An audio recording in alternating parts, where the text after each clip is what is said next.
The Crying Baby. The village I live in is located at the foot of the Bago mountain range.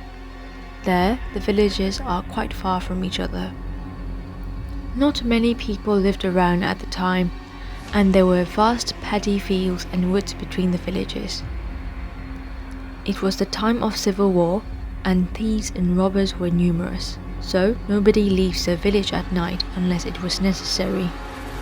Villagers would stay in their homes to prevent unwanted harm. My wife and I were newlyweds back then in our youthful 20s, and my wife would ask to go visit her parents whenever she got homesick. We would go there when we weren't busy. My in-laws' village was about 4 villages away from ours, and it took about 2 hours' ride on a bullock cart. Usually we would leave my in-laws' house around 2 or 3 in the afternoon, but on that specific day we only left when it was already dark because it was a family gathering and most of the relatives were there. My in-laws insisted that we spend the night there, but we refused and decided to drive back home. It was a full moon night, so the night wasn't as dark as usual. And so my wife and I drove our bull cart back home in the moonlit night.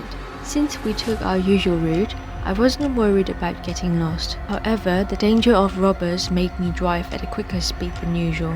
When we reached a canopied pathway, it was dark and the environment felt suddenly chilling. I could see worry spread across my wife's face. There was a giant banyan tree about 2 villages away from ours. As our cart passed the giant tree, we heard the sound of a baby crying.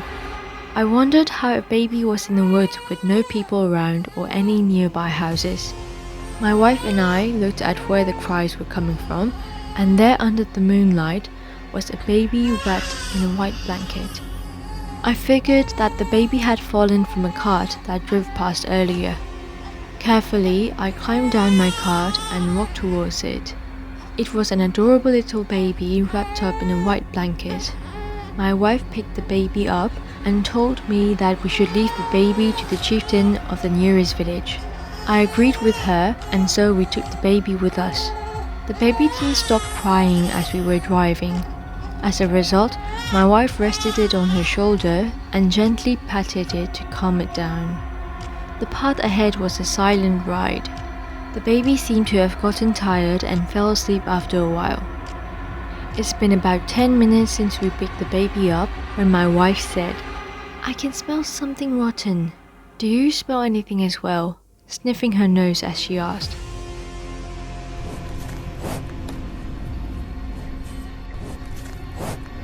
The bulls became restless and started to breathe heavily. Because of that, I sped up in case there were robbers around.